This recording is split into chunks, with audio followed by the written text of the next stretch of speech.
Today I'd like to show you a 2008 Ford F-450 bucket truck. It has a V10 engine, automatic transmission. I'm going to fire it up for you here. We're also going to start the generator up.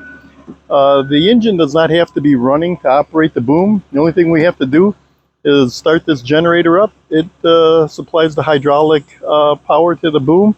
Also gives us 110 and 220 volt to various outlets. We have an outlet on the front bumper. We have air pressure on the front bumper.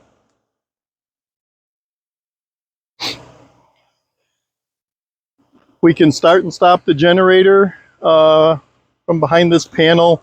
You pull these in, the generator slides out. This hydraulic pump is what supplies pressure to our boom up there. So let's walk around. Got a steel body on it, ventilated cabinets if you want to put aerosol cans in there or anything flammable. Cone holder right there. Got 3 strobe lights. We have more air pressure here. We have a 110 volt outlet at the end of the bucket here if you have a drill or anything you'd like to plug into it.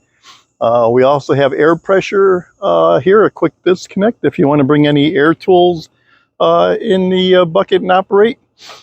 This lever here, if you push it in and you want to put a padlock through it, all the cabinets are now locked. They won't open till you remove that, and then they'll all open. You have some hooks in here to hang tools, chainsaw, whatever you'd like to put in there. We have storage up in the front there. We have a open bin on that left side. We also have a ladder rack here and storage here for a small A-frame type ladder, or if you have a digging bar, shovel, anything dirty that you want the rain to clean for yourself. This is our main control, and I'm going to open some of these cabinets here for you, let you take a look in here. There's a ton of storage. These are all nice heavy duty metal shelves. They're adjustable. Once we fire up the generator, we have an air compressor here to supply our air pressure. We got these nice slide-in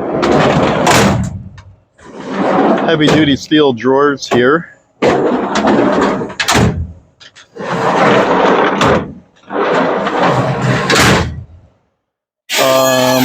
We also have storage here. Let's see, there's just for putting digging bars in, umbrellas, whatever you'd want to put in there. We can also start and stop our generator from right here. We have 110 volt, 110 volt, excuse me, 220 volt. I'm going to fire the generator up from this location. We can actually start it in the bucket at that right rear compartment and right here. So first thing we hear is the fuel pump prime, then the generator fires up. We come back here. This will be upper controls, lower controls, this toggle. This is start and stop the generator. This is our dead man switch. So what we do is we push to operate, and then we have all the functions. We have up, down, counterclockwise, clockwise, extend, retract.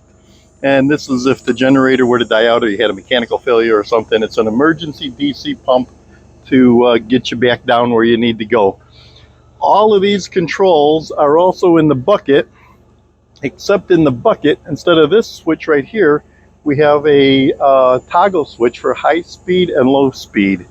So, but otherwise it does all the same functions. Again, central locking on this side also.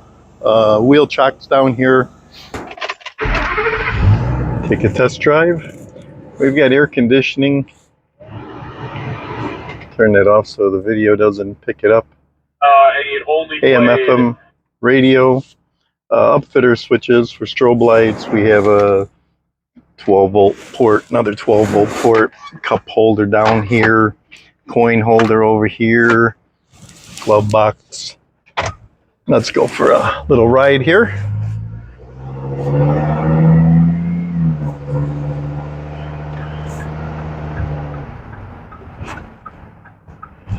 I won't talk too much. I'll just let you listen to the engine.